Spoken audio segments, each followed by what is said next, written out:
Padre Santo, en esta hora vamos delante de tu presencia rogando que tu Espíritu Santo me llene para que yo pueda hablar tu palabra como tú quieres, Señor. En esta hora, Señor, te rogamos que tu Espíritu Santo abra nuestros corazones y podamos ser sensibles a tu voz. En el nombre de Jesús te damos gracias y te pedimos todo, Padre. Amén. Al igual que los controles de las televisiones y de los equipos que tienen un botoncito que se llama mute o silenciar, así el enemigo quiere hacernos mute. Esta joven tenía 28 años cuando llegó al Congo. Había estudiado en Inglaterra, tenía una preparación académica, una inteligencia, un profesionalismo. En fin, hermanos, la posibilidad de tener una vida cómoda en su país. Sin embargo, ella sintió el llamado de Dios a las misiones. Y en el año 1953, después de prepararse como doctora en medicina, llegó al campo misionero. Bueno, justo cuando Ellen estaba siendo usada por Dios en un pequeño hospital del Congo, llegó un grupo rebelde a las instalaciones médicas. Destruyeron todo. Ella fue capturada, fue encarcelada, fue humillada, amenazada, golpeada y violada por varios hombres. Justamente cuando ella estaba siendo violada, ella no oyó una voz, pero ella sintió en su mente una pregunta. Helen, ¿podrías darme las gracias por esto, aunque yo no te diga por qué? Y ella en su mente respondió, sí, Señor, si esto sirve para tus propósitos. Tal vez nosotros nunca hemos o tendremos que experimentar este tipo de experiencias. Pero eso no significa en ninguna manera que nosotros no nos toque sufrir persecución. Y tal vez usted sufre persecución por seguir a Cristo de otras formas. Tal vez su esposo o su esposa lo presiona para abandonar la iglesia. Tal vez se burla de sus creencias, le prohíbe congregarse o la amenaza con el divorcio. Tal vez usted sufre persecución de otras formas, por parte de padres, de hijos, de familiares que rechazan su fe, que lo excluyen de reuniones. ¿Cuánto hemos sufrido eso? Que nos critican constantemente, critican nuestras convicciones, nos retiran el apoyo emocional o económico por seguir a Cristo. O quizá usted sufre persecución en su trabajo. Burlas, exclusión, pérdida de oportunidades, marginación. O quizá sufra persecución dentro de su misma comunidad religiosa. Tal vez por el legalismo, el chisme, lucha de poder, rechazo, en fin, hermanos. Todos nosotros o estamos sufriendo o vamos a sufrir persecución. Sin embargo, hoy nos toca analizar el libro de los Hechos en el capítulo 4. Y este capítulo narra cómo el Espíritu Santo se mueve en medio de la persecución. Ustedes se recordarán que en Hechos capítulo 1 Cristo dio la promesa, ¿recuerdan? De que serían testigos de que de su resurrección, que necesitaban el Espíritu Santo que le iba a dar poder para testificar. Nosotros vemos en el capítulo 2 cómo viene el derramamiento del Espíritu Santo. Predicaron con poder, las maravillas de Dios se convierten en 3,000 personas y usted empieza a ver el mover del Espíritu Santo. Creyeron, fueron bautizados como 3,000 personas, pero fueron más, porque no se contaban a las mujeres. En el capítulo 3 se produce el primer milagro apostólico. Fíjese, vaya siguiendo la secuencia, valga la redundancia. Un hombre lisiado que tenía más de 40 años es sanado. Sin embargo, en este capítulo 4, sucede algo muy interesante. Pedro y Juan están sirviendo al Señor. Y cuando analicé este pasaje, yo me di cuenta de una gran verdad. Y una gran verdad que todos nosotros que estamos aquí debemos de tener muy, pero muy en cuenta. Cuando tú y yo estamos siendo usados, Satanás tratará de silenciarte por medio de la persecución. Pero cuando Satanás aprieta el mute para silenciarnos, el Espíritu Santo subirá el volumen de su palabra para que prediques a Cristo. Lo voy a repetir: cuando tú sirves a Dios, el enemigo va a tratar de silenciarte, ponerte mute, pero el Espíritu Santo se encargará de subirle el volumen a tu voz para que prediques a Cristo.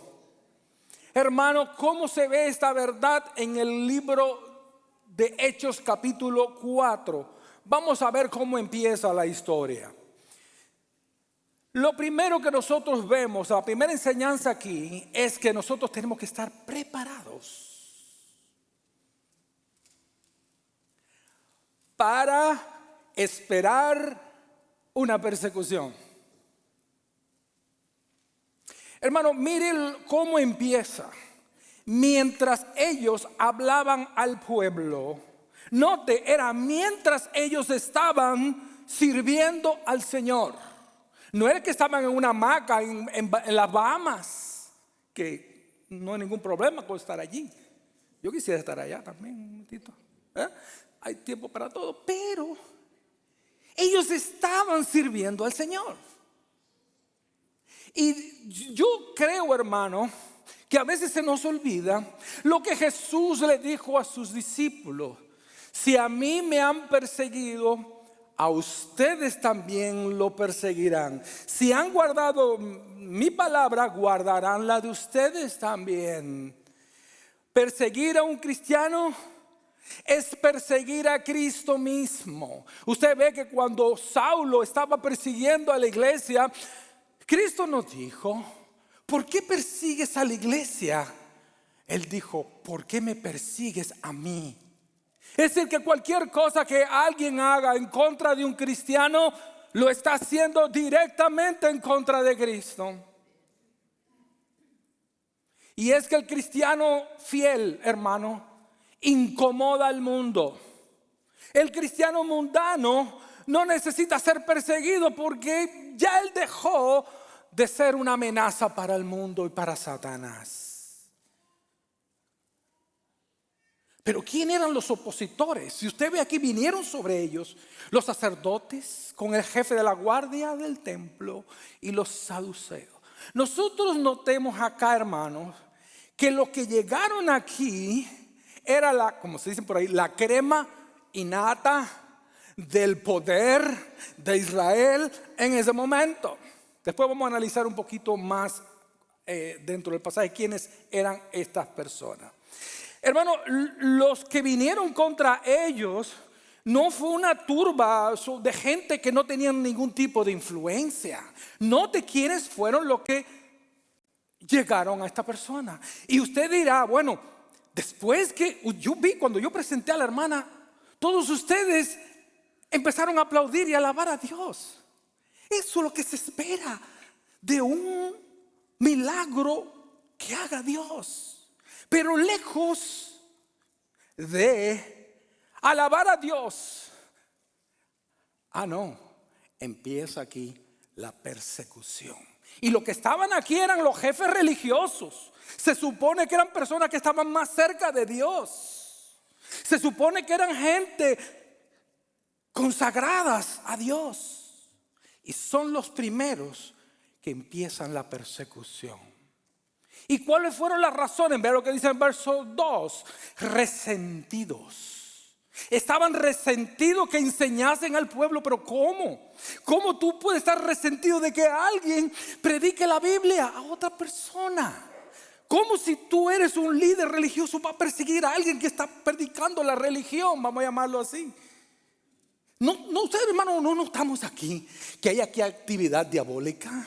No notamos aquí que ya esto es el enemigo trabajando, pero usando a personas que supuestamente son cristianas o que son de Dios y no lo son. ¿Y por qué lo perseguían? Porque estaban predicando ¿qué? La resurrección. Y los saduceos, que era uno de los que estaba en esa bolita, en esa turba, ellos no creían en la resurrección. Entonces parte del equipo que estaba allí en contra de esto no creían de que había una resurrección. Hermano, la enseñanza de los apóstoles estaba completamente en contra de el gobierno de ese entonces. Pero si ustedes notan aquí, mis queridos hermanos, noten cuál es el objetivo. El objetivo aquí es ¿qué? Porque dice aquí que les echaron mano y los pusieron en la cárcel hasta el día siguiente porque ya era tarde. El objetivo era apretar ¿qué? El mute, silenciarlo, sacarlos de circulación. Lo mismo vemos en el libro de Hechos capítulo 16, donde agarraron a Pablo así, lo azotaron y después lo metieron en la cárcel. Es decir, el objetivo es sacarte de circulación, que no prediques, que no hables de Cristo. Satanás va a hacer cualquier cosa por meterte en una cárcel para que seas perfectamente inútil para la obra de Dios. Usted puede empezar a servir en la iglesia y nota que empiezan los problemas. Los problemas que usted no tenía antes. Y le voy a decir, hermano, nadie tira piedras a un árbol sin fruto. Cuando usted nota que Satanás le está atacando, es porque ya usted representa una amenaza. Y usted representa una amenaza para el reino de las tinieblas. Pero ¿cómo sigue la historia? Ve el verso 4. Y hay una palabrita que normalmente nosotros pasamos por alto. Es una conjunción. Es una palabra que une un pensamiento con el que sigue, pero que nos deja ver algo muy interesante. Dice, pero. Ellos metieron en la cárcel a Pedro y Juan, pero aquí hay un gran pero. Y este es uno de los detalles de contraste más interesante que hay acá. Pedro y Juan fueron encarcelados, pero La palabra ya había sido predicada. Nótense que ellos lo apresan mientras ellos estaban enseñando la palabra, pero ya la palabra había sido enseñada. ¿Sabe lo que me dice eso a mí, hermano? Que el mundo puede encerrar a los mensajeros de Dios, pero no puede encerrar el mensaje de Dios.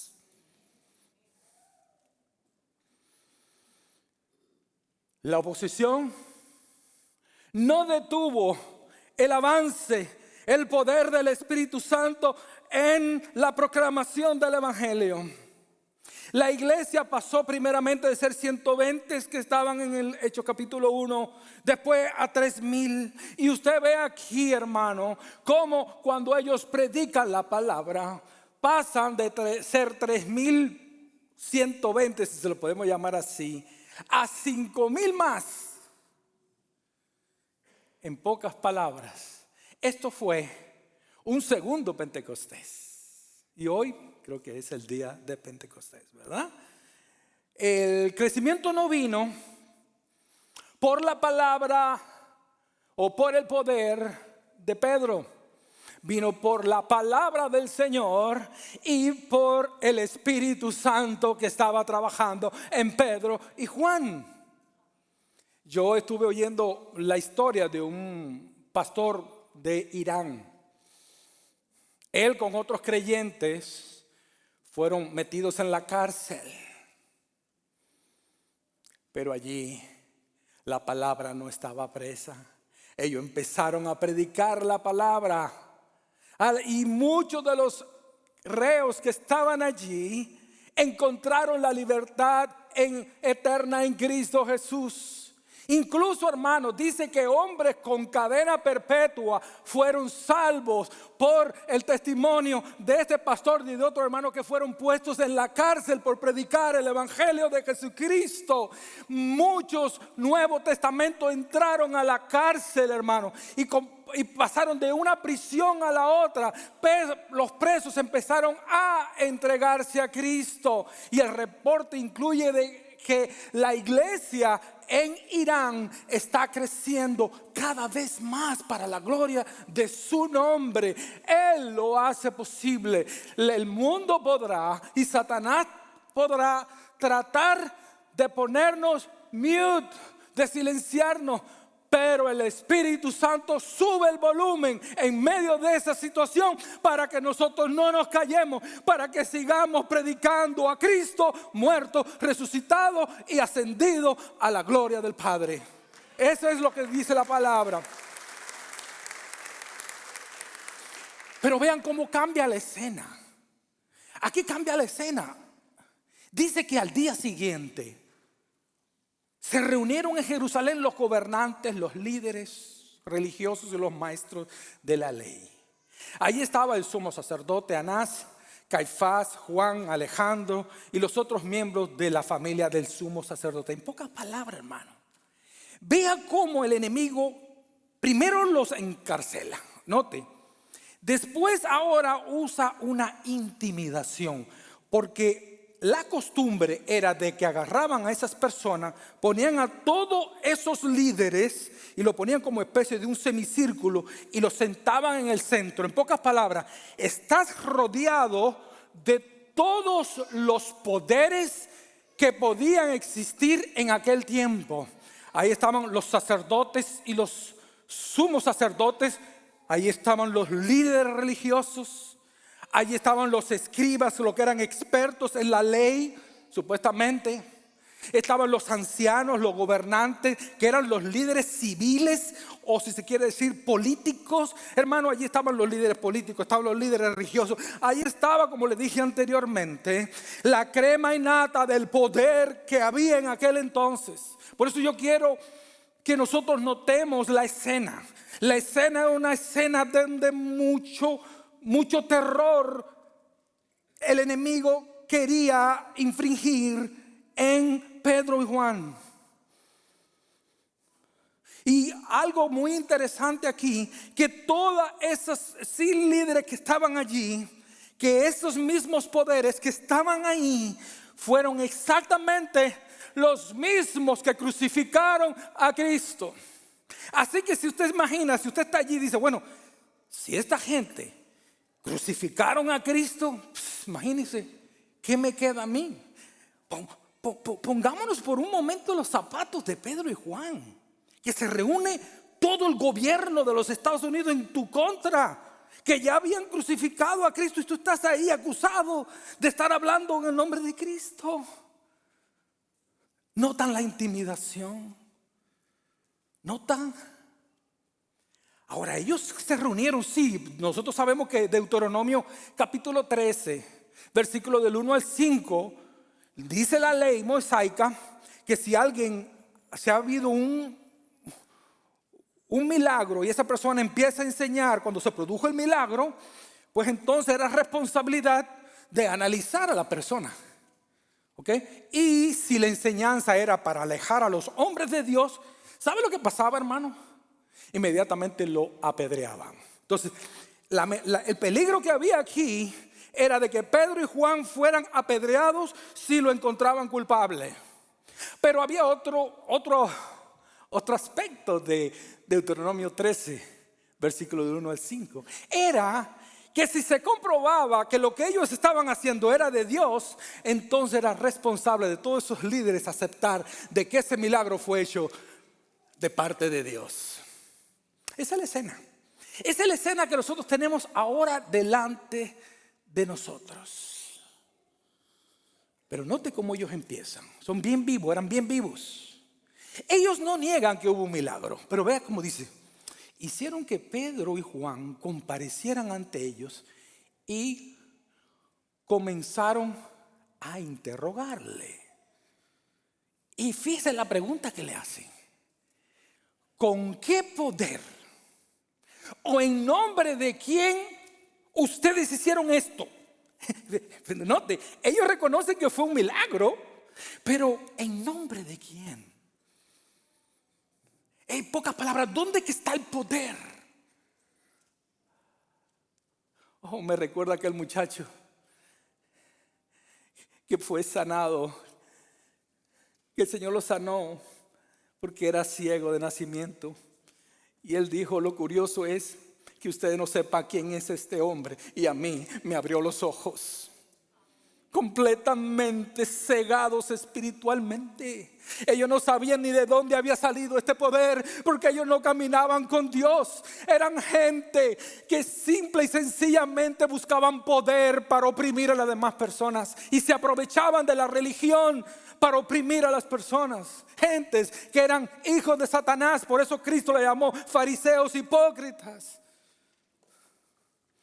Pero dicen: ¿en qué nombre tú hiciste eso? Y yo le dije la semana pasada que la palabra el nombre de Jesús no es una frase mágica, en el nombre de Jesús, como si fuese un mantra, sino que el nombre de Jesús representa que su persona, su obra, representa el verbo encarnado, representa al que murió, al que resucitó, representa al Mesías, al glorificado a la diestra de Dios, el que tiene todo poder, el que está sentado a la diestra de Dios. Cuando se habla en el nombre de Jesús, se está hablando en el nombre y la autoridad de Cristo Jesús, que tiene todo poder en el cielo y en la tierra. Eso es lo que está pasando aquí. Eso es lo que está pasando. Por eso yo pregunto: ¿en nombre de quién? Porque es que el nombre tiene poder. No es una frase mágica, es cuando usted ora por fe. En el nombre de Jesús está poniendo su fe en que el poder de Jesús va a actuar en ese momento. Es la fe en el poder de Jesús que está en su nombre que hace los milagros.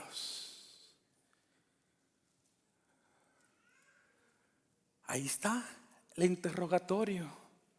Y ahí vienen para tratar de ponerle el mute. Pero ¿qué es lo que pasó? Note cómo el Espíritu Santo empieza a subirle el volumen a Pedro. Está aquí la intimidación para que te calles. Yo creo que si te ponemos todos los líderes acá, vas a tener miedo y te vas a acobardar.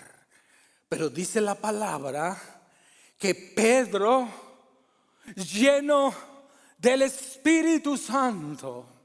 Y aquí la palabra usa un verbo en griego que es pimplemi. Y usted lo puede ver, yo tengo en el libro mío, Revolución, un análisis de esa palabra y de otras palabras cuando se menciona la llenura del Espíritu Santo. Aquí pimplemi, que es lo que usa el griego, lleno del Espíritu, significa cuando algo te es suministrado de una manera muy generosa. Pero la idea aquí es que son momentos especiales donde el Espíritu Santo agarra a un cristiano y lo embiste de poder de una forma tan grande que empieza a predicar la palabra de Dios con poder y le da resultado. Y esa palabra tiene el poder para cambiar a las personas. Y esa palabra tiene el poder para redarguir de pecado. Y ese poder que el Señor le da es movido por el poder del Espíritu Santo. Son momentos especiales. Algunos le llamamos la llenura instantánea del Espíritu, embestido con un poder sobrenatural en un momento específico. Por eso, hermanos, cuando estemos en persecución, tenemos que orar por la llenura del Espíritu, porque nuestra lucha no es contra personas, es contra huestes espirituales de maldad en las regiones celestes. Nosotros necesitamos la administración del poder sobrenatural del Espíritu Santo. Esposa que estás lidiando con un esposo inconverso, ora para que el Espíritu Santo te llene con poder. Hermano que estás teniendo persecución en tu trabajo, ora y pídele a Dios por una doble porción de su Espíritu, para que te dé palabras, para cuando hables, para cuando se burlen de ti, tú puedes hablar la palabra de Dios con poder. Pero note lo que hace el Espíritu Santo. Note lo que hace. Le empieza a dar palabra a los mismos que crucificaron a Cristo. Nótese, no pierda el escenario, hermano. Gobernantes del pueblo. Oye, ¿cómo empieza? Y líderes religiosos que están acá. Hoy se nos procesa por haber favorecido a un paralítico y se nos pregunta cómo fue sanado. Sepan, pues, todos ustedes que están sentados aquí y todo el pueblo de Israel, que este hombre está aquí delante de ustedes. Este milagro está aquí delante de ustedes, sano, gracias al nombre de Jesucristo de Nazaret. Gracias al nombre de Jesucristo de Nazaret. En pocas palabras, este hombre está parado aquí no por nosotros, sino por el poder de Cristo resucitado, crucificado por ustedes. Esos mismos que ustedes mismos que crucificaron a Cristo. Guess what? Adivinen qué. Cristo fue resucitado por Dios. Al que ustedes crucificaron, Cristo lo resucitó. Y es en el poder del resucitado que ustedes ven esto que está pasando acá. Hermano, hay que tener valor para hablar así. Pero note cómo el Espíritu Santo, cuando tú estás lleno de Él, por eso fue que Jesús dijo, cuando lo lleven ante las autoridades, no pienses que es lo que van a decir, porque el Espíritu Santo te va a dar en ese momento las palabras que tienes que decir. Oh, palabras centradas en quién? Palabras centradas en Cristo. Y le dice en el verso 11, Jesucristo es la piedra que ustedes, los constructores, ustedes los que están queriendo construir la iglesia de Dios, ustedes lo desecharon. Y ahora ha venido a ser la cabeza del ángulo, la piedra angular. De hecho, y después le dice, oiga lo que dice en el verso 12. Y le vamos a decir una cosa a todos ustedes que están acá, que en ningún otro hay salvación. No es Buda, no es Mahoma, no es Alá, No es aló, hello o quien sea. No hay otro nombre. No es el Papa, no es el pastor, no es el Santa María, no es el santo fulano. No hay otro. No hay otro nombre bajo el cielo en que podamos ser salvos. No es una religión. No hay otro nombre. Es decir, en pocas palabras, no hay otra persona, no hay otro poder que esté capacitado para darte salvación. No es que son muy sinceros. Aquí nadie es salvo por la sinceridad, porque hay muchas personas en otras religiones que están sinceramente equivocados. Están sinceramente, nadie es salvo por sinceridad, nadie es salvo por nadie que no sea Cristo Jesús. No se deje engañar, porque en ningún otro hay salvación, en ninguno, porque ellos mismos tampoco creen que en Jesús hay salvación. Todas esas ¿cómo se llama? Religiones. Pero dice la palabra que en ningún otro, porque no hay nadie bajo el cielo en que nosotros podamos, ¿qué? Ser salvo. Pero note ahora, hermano, cómo el mensaje se da claro. Pero vea la valentía. Yo lo voy a ir leyendo, no me voy a analizarlo todo porque no tenemos tiempo. Pero vea el versículo 13. Mírelo ahí, dice: los gobernantes, al ver la osadía, es decir, el atrevimiento, el valor con lo que hablaban Pedro y Juan, al darse cuenta que eran gente sin estudios. Ellos no tenían doctorados, ellos no tenían PhD ni nada de eso, pero los oían hablar con una elocuencia, con una forma tan centrada, tan perfectamente elaborada, que quedaron asombrados y reconocieron que habían estado con Jesús. Hermano, no hay mejor seminario que estar con Jesús. Además, como vieron que los acompañaba el hombre que había sido sanado, porque ahí estaba el testimonio ahí al frente, no tenían nada que alegar. Así que le mandaron que se retiraran al consejo y se pusieron a deliberar entre sí. Y vieron que se pusieron a hablar. Dice: pues ¿qué vamos a hacer con estos sujetos? Oiga, con estos sujetos, con estos tipos. Es un hecho, dice aquí, mira lo que estaban diciendo, es un hecho que por medio de ellos ha ocurrido un milagro evidente. Todo lo que vive en Jerusalén lo saben y no podemos negarlo. Note, hermano, la dureza de corazón. Ellos saben que Dios es un milagro. Pero para evitar que este asunto siga divulgándose entre la gente, mira, vamos a amenazarlo. Y así no volverán a hablar de ese, ¿qué? De ese nombre. De ese nombre a nadie.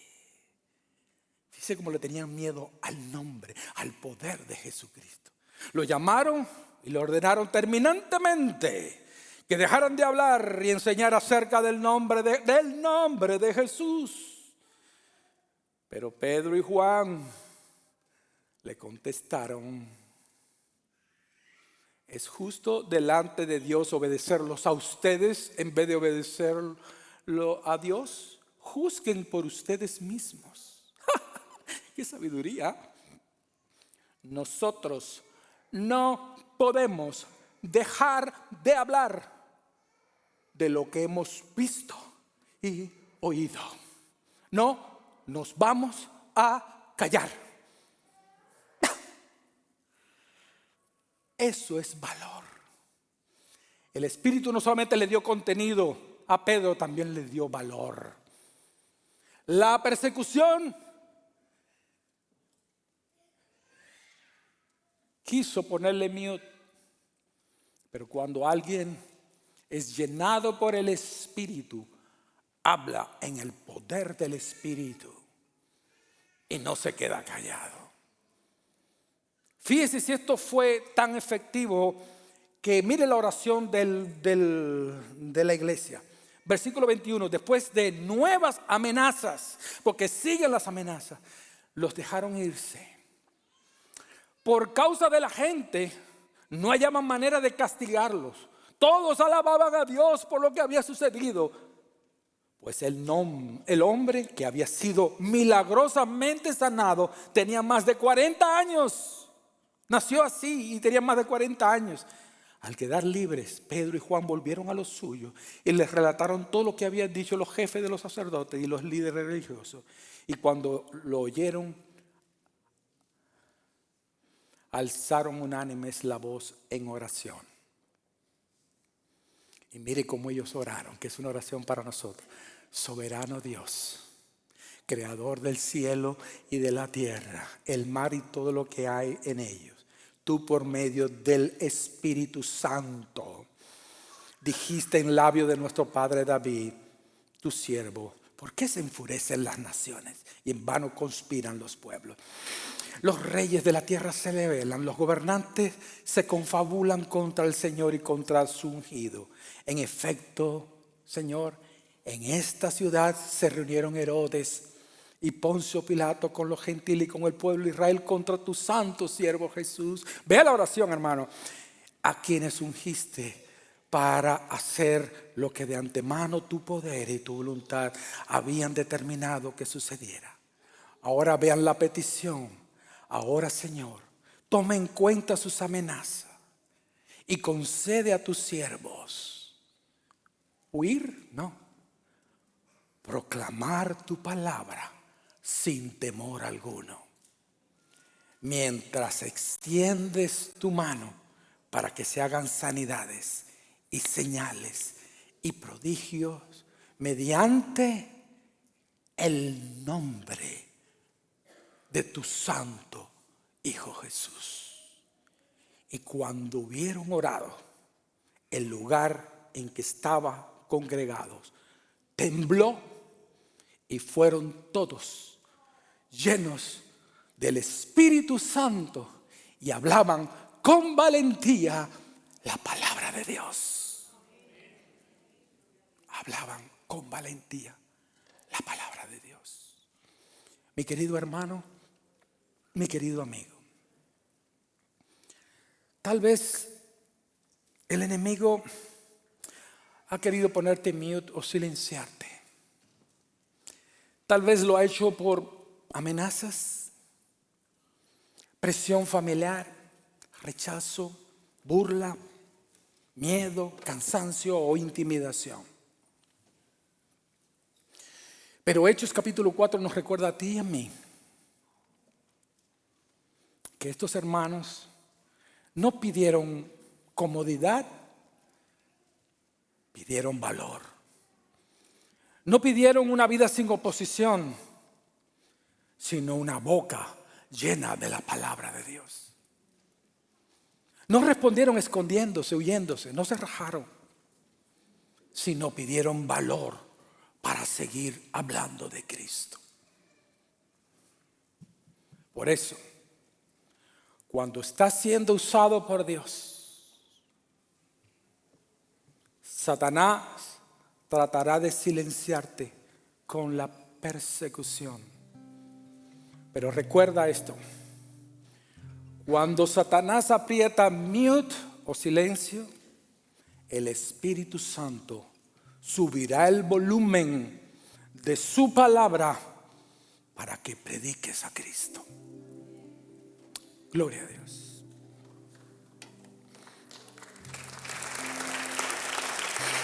Gloria a Dios. Padre, yo no sé, mis hermanos aquí, cuál es su situación, su vida. Yo no sé, Señor, qué tipo de persecución ellos están experimentando en este momento. Pero yo te ruego en el nombre de Jesús, de que tú, Padre, puedas mirar a mis hermanos. Si usted estás aquí, tú estás aquí y necesitas entregarte a Cristo, sabe que en el nombre de Jesús hay poder.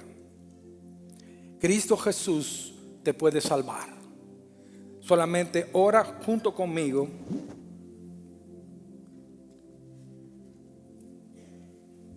Y pídele al Señor, dile: Señor Jesús, yo te pido en esta hora de que tú me perdones, porque yo hoy creo que tú en la cruz moriste para pagar por mí.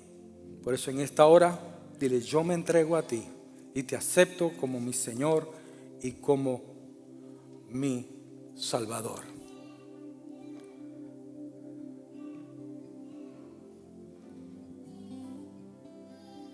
Si usted está ahí y quiere entregarse a Cristo, levante la mano donde usted está.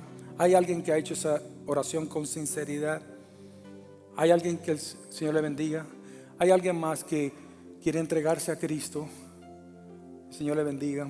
¿Hay alguien más que quiere entregar su vida? Que el Señor le bendiga. Veo una mano ahí atrás. ¿Hay alguien más que quiere entregarse a Cristo? Porque en ese nombre hay poder. ¿Hay alguien más? Padre, en el nombre de Jesús te pido por estas manos que se han levantado. Y si tú estás ahí, a lo mejor no levantaste la mano la primera vez cuando yo hice el llamamiento, yo lo vuelvo a hacer ahora. Dile, Señor Jesús, yo hoy me entrego. Yo hoy te acepto como mi Señor y mi Salvador. Y te pido de que tú me guardes y me libres de la condenación eterna. Yo creo que Jesús murió en la cruz para salvarme. Hoy lo acepto como mi Señor y como mi Salvador. Si tú estás ahí también y necesitas oración, porque tal vez está pasando por alguna prueba o alguna lucha, levante la mano, yo quisiera orar por usted. El Señor le bendiga. Señor le bendiga. ¿Hay alguien más que está pasando por lucha, prueba? Levante la mano, sin miedo. No tenga, todos nosotros necesitamos una oración, hermano. Que el Señor le bendiga a cada uno. Padre, mira estas manos que se han levantado. Yo te ruego, Señor, tú sabes qué es lo que ellos están experimentando en este momento. Y yo te ruego, Señor, que tú lo llenes de tu espíritu para que ellos puedan enfrentar la lucha, la prueba o la persecución, lo que ellos estén padeciendo en estos momentos, Señor. Te ruego por ellos, Señor, en el nombre de Jesús. Te lo pido, Padre. Amén. Después de la bendición que voy a dar ahora, los músicos van a cantar un canto para que salgamos en victoria. Amén. Pero si usted tiene necesidad de oración, usted puede pasar aquí al frente. Y aunque la música esté, nosotros vamos a estar aquí orando por usted. Amén. Entonces, después de la bendición, ya vamos a quedar despedidos. Que la paz del Señor Jesucristo esté con cada uno de ustedes, hermanos, y que el poder del Espíritu Santo los llene y los use para su gloria, para que sigan predicando la palabra con poder. En el nombre de Jesucristo pido, Señor, que tú los bendiga y los guardes del mal. Estamos despedidos. Que el Señor le bendiga, hermano.